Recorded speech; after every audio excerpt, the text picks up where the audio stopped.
Okay, imagine this for a moment.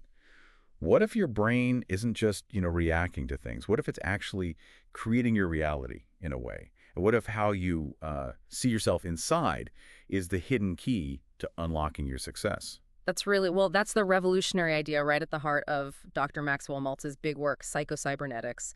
And it's really not just another self-help book, it's foundational. It's genuinely rewired how millions think about their potential. It shows how our internal map, our blueprint, basically defines what we achieve outside. Right. And so in this deep dive, we're going to unpack exactly that, how this internal self-image dictates your actions, and crucially, how you can actually program your mind deliberately for pretty remarkable results.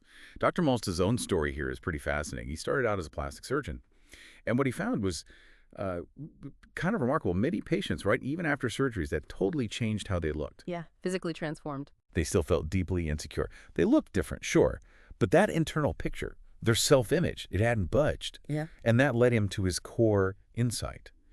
Your inner image, that picture you hold, that is your operating reality. It's profound, isn't it? The absolute centrality of that self-image. Maltz basically argued that if you fundamentally believe deep down you're a failure, well, your brain will sort of guide you, maybe without you even realizing it, towards things that confirm that. Wow. But flip that around. If you genuinely build and internalize a self-image of, say, confidence, capability, your mind acts like this sophisticated guidance system. It starts directing you towards that version of you. Like a thermostat. I think he used that analogy. Exactly, he did. Think of your self-image like a thermostat set point. It's always working, always pulling you back to what it thinks you are. You can try, force yourself to feel successful for a little while. Yeah, push against it. But if you don't change that internal setting, that thermostat setting, you'll just snap back. You revert to your perceived default. Okay, this idea of the brain as a goal-seeking machine is, incredibly powerful.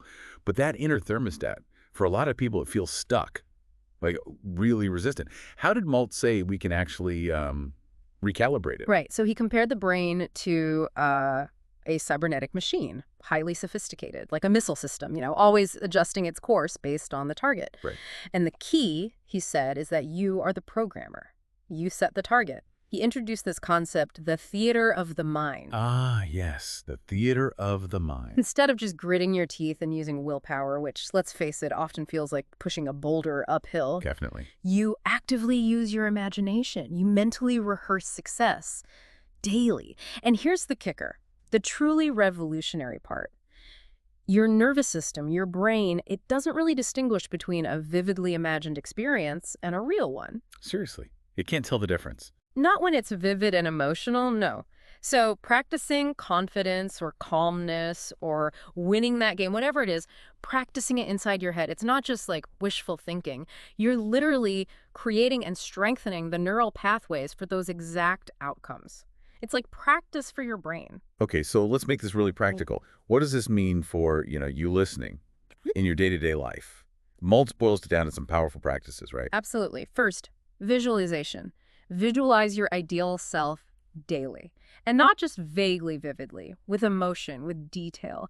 Your brain needs that clear emotional blueprint to start, creating it. And the self-talk. Crucial. Listen to how you talk to yourself. Shift it towards kindness, encouragement, that inner dialogue. It's literally the script your identity is built on. You're writing your own character moment by moment. Right. And failure. We usually dread failure. Maltz says, don't fear it, embrace it. It's just feedback, essential feedback. It's not a dead end. It's like your GPS rerouting you. Oh, okay. So each failure is just data. Exactly. Data for your internal guidance system to get even more precise next time. And finally, simple but vital. Cultivate relaxation. Find ways to relax often. Why relaxation specifically? Because a calm mind isn't passive. It's fertile ground. That's where creativity sparks, where insights pop up, where effective action really begins. Stress just jams the signal. Makes sense. Yeah. So this isn't just, feel-good motivation that fades. Psycho-cybernetics is more like a practical manual. It's about fundamentally rewiring your mind's operating system for real, sustained change. So whether you're maybe an entrepreneur chasing big goals, or a student facing exams, an athlete pushing limits, or perhaps you just feel a bit stuck, and you're looking for a genuine shift, Psycho-cybernetics offers this really profound way to unlock the power that's already there in your self-image and through mental rehearsal. So maybe just leave you with this thought. Consider how really understanding your own inner thermostat. How might that fundamentally shift your entire approach, not just to your biggest dreams, but to the everyday challenges too? How could that change things for you?